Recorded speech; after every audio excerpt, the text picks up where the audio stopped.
territorio guatemalteco. Tenemos información de lo que ha trascendido a lo largo de este jueves y es momento de conocerla. Bienvenidos.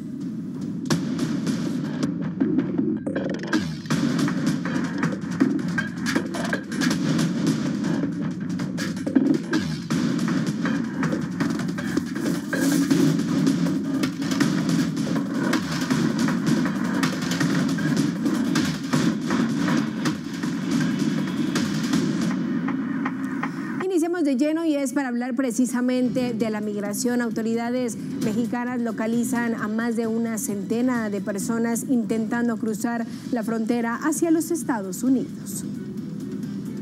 El primer reporte daba cuenta de que un total de 67 migrantes centroamericanos habían sido localizados por elementos de seguridad pública durante un operativo en Tuxpan, Veracruz. Se detalló que las personas son originarias de El Salvador, Honduras y en su mayoría de Guatemala. Se identificó a 33 menores de edad. A todos se les brindó atención médica y alimentos. Según el reporte, la alerta surgió gracias a una denuncia anónima de la presencia de un grupo de migrantes en un hotel de la avenida Clavijero de la colonia La Ribera. En un segundo operativo a gran escala se detuvo a 97 personas que estaban en un hotel en Cadereyta, Jiménez, Nuevo León, y esperaban ser trasladados a la frontera sur de Estados Unidos. En el lugar habían personas de Nicaragua, Colombia, Guatemala, Honduras, Ecuador y El Salvador, quienes fueron revisados por personal médico.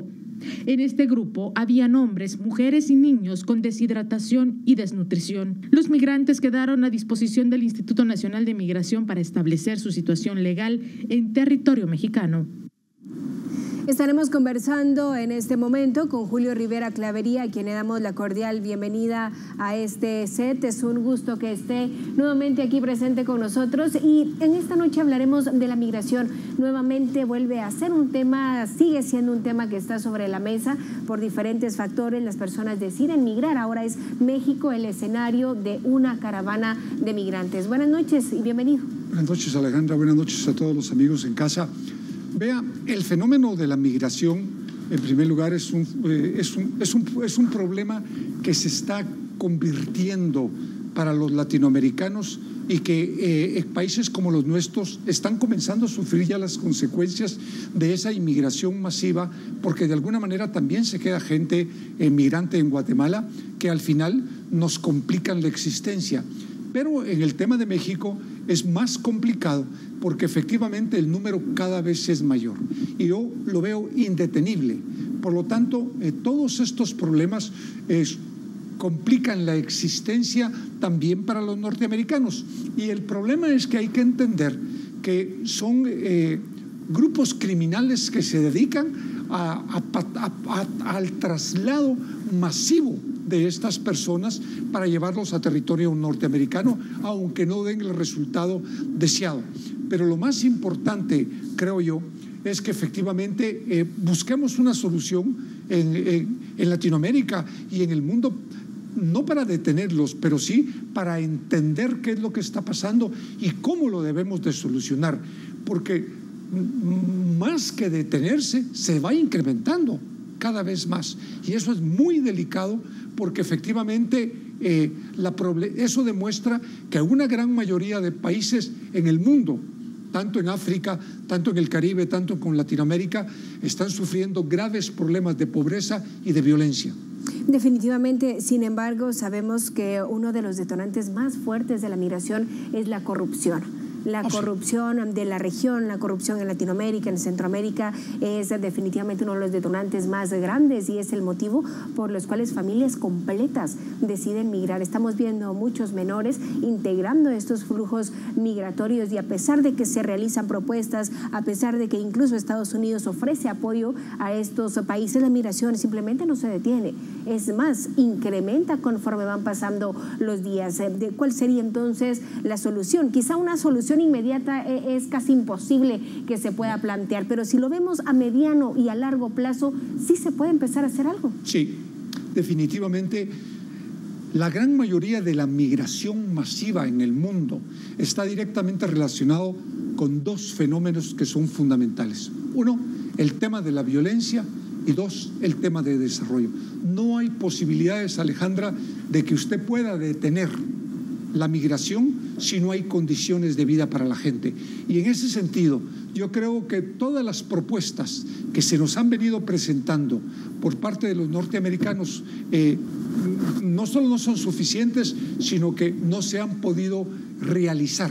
Y al no poderse realizar, la gran mayoría de los guatemaltecos, en el caso nuestro, tiende precisamente a migrar. Y en el tema de los jóvenes son dos fenómenos también los que yo veo. Uno es que efectivamente la problemática de la violencia y de la falta de oportunidades de trabajo. Y otro, la reunificación familiar. Definitivamente la reunificación familiar es un factor muy importante. Vemos cómo padres de familia, madres de familia ya están en Estados Unidos y buscan reunificarse con su familia, buscan estar nuevamente unidos, y eso va precisamente para los menores no acompañados que vemos que migran, pagan cualquier cantidad de dinero a un coyote y eventualmente los abandonan en el trayecto.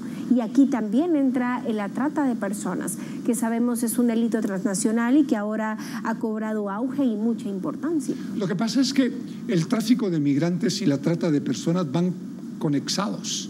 Es decir, normalmente estas estructuras criminales contratan a estructuras criminales en otros países o tienen nexos, y la gente que están trasladando, especialmente mujeres jóvenes, hombres y mujeres, son prostituidos en muchos de los casos, y en otros de los casos pues también el otro gran problema es la venta de órganos. Yo creo que esto es un problema muy serio que hay que buscarle una solución de una manera posiblemente coordinada, muchos de los estados, y buscando salidas alternas que efectivamente mejoren las condiciones de la gente y bajar los niveles de violencia en todos los países, porque efectivamente países como los nuestros, como El Salvador, como Honduras, son países muy violentos en que la gente se ve obligada a migrar simple y sencillamente porque no se puede controlar la violencia. Claro, en cercanías de la frontera sur con Estados Unidos incluso hay campamentos de migrantes quienes están a la espera de poder obtener una solicitud de refugio, de poder ingresar a ese país como refugiados y que se les acepte esta petición. Son cantidades exorbitantes de personas e impresionantes las que están a la espera de poder ingresar a los Estados Unidos. ¿En cuánto tiempo aproximadamente podemos esperar que se desafore la frontera, que Estados Unidos logre desaforar la frontera, que por ahora es un número bastante fuerte, el que hay un número que desde hace quizá 10 años no se veía? Yo creo que es imposible, por una razón simple. Uno tiene que plantear las cosas con absoluta verdad, y es que efectivamente esto fue una promesa de campaña de que se iban a abrir las fronteras por parte del gobierno del presidente Biden. La realidad es otra. La realidad es que efectivamente no hay una apertura para los migrantes. Por lo tanto, la tendencia va a ser a regresarlos, a retornarlos a sus lugares de origen. Y en algunos casos, algunos de ellos van a permanecer en México, porque México posiblemente se va a abrir a que se quede un grupo de migrantes trabajando y viviendo en México. Pero en términos generales, que puedan los norteamericanos absorber ese número de migrantes es casi imposible, porque sus propias políticas migratorias así lo determinan, así lo decidieron, y por lo tanto no va a haber solicitudes de refugiados ni solicitudes de paso para los migrantes que están en estos momentos en la frontera. ¿Sabe cuál es la realidad? Usted decía en campaña el presidente Joe Biden efectivamente ofrece abrir fronteras y dice que va a haber una apertura para los migrantes, pero la realidad son las deportaciones expeditas que se están registrando. Personas que en su intento de llegar a los Estados Unidos son detenidas e inmediatamente retornadas a su país, no pasan por ningún proceso, y es claramente lo que estábamos viendo, el fenómeno que se da en el Ceibo. Hace unos meses fueron cantidades exageradas de personas que estaban llegando a ese lugar bajo ningún control ni sanitario ni migratorio, que en realidad complica aún, y es un tema humanitario. Yo considero que la migración es un tema humanitario. Estamos hablando de personas, de seres humanos que están migrando, y es un tema que se debe atender como tal. Pero no solo eso, Alejandra, el grave problema es que nos están retornando un montón de migrantes sin ningún tipo de control sanitario.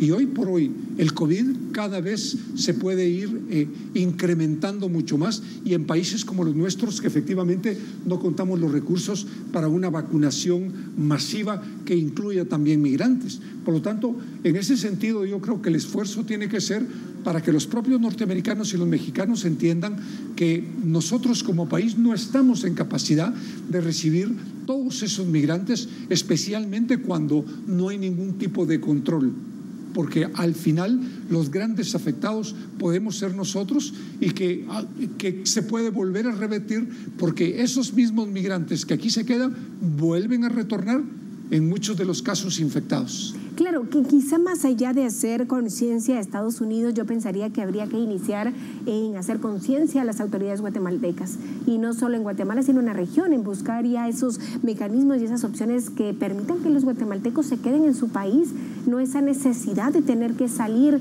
de Guatemala en búsqueda de trabajo, en búsqueda de comida, porque por eso están saliendo las personas, para poder alimentarse, para poder dar educación incluso a sus hijos, porque en Guatemala simplemente no se puede. No se puede. Yo creo que aquí hay dos temas. Uno es, tenemos que terminar con la conflictividad social para que podamos traer inversión extranjera, pero también hay que hacer una reflexión, y los empresarios del país tienen que entender que gran parte del desarrollo de Guatemala depende de las inversiones locales también. Y en esa misma línea hay que hacer un esfuerzo para que efectivamente se creen fuentes de trabajo, y que los guatemaltecos en términos generales tengan oportunidad, como usted muy bien lo planteó, de un salario que les permita comer y mantener a sus hijos, poderlos educar y darles lo básico para que efectivamente no se vean en la penosa necesidad de tener que emigrar. Definitivamente, Julio Rivera Clavería, ya para finalizar, el salario mínimo en Guatemala no es suficiente, sobre todo ahora que estamos viendo un incremento en los combustibles. Se incrementa el combustible, inmediatamente incrementa el resto, incrementa la canasta básica, incrementan los alimentos y en fin, todo va para arriba, pero el salario continúa siendo el mismo. Yo creo que esto es parte de lo que hay que revisar, porque efectivamente yo creo que en estos momentos cada vez más se nos complica en términos generales a todos los guatemaltecos, porque sucedieron dos fenómenos, Ale. Uno es que se disminuyeron los salarios en muchos de los casos, y en otros casos se perdieron los salarios porque se perdieron los trabajos. Esto implica hacer un esfuerzo para que efectivamente primero podamos abrir la actividad productiva completamente. Segundo, que efectivamente podamos vacunar a todos los guatemaltecos para que efectivamente se pueda nuevamente empezar a trabajar sobre la base del turismo, sobre la base de la atracción de la inversión extranjera, sobre la base de la inversión local, y que efectivamente se cumpla con algo que es fundamental, que se le dé la oportunidad de un salario digno al guatemalteco que le permita comer y tener condiciones de vida. Definitivamente, Julio Rivera Clavería, fue un gusto conversar con usted esta noche aquí en TN Todo Noticias. Lo que se busca con estos espacios es poder informar a la población de lo que acontece no solo en nuestro país, sino también a nivel regional. Ha sido un gusto, y por supuesto continuamos conociendo más noticias. Quédese aquí en TN Todo Noticias.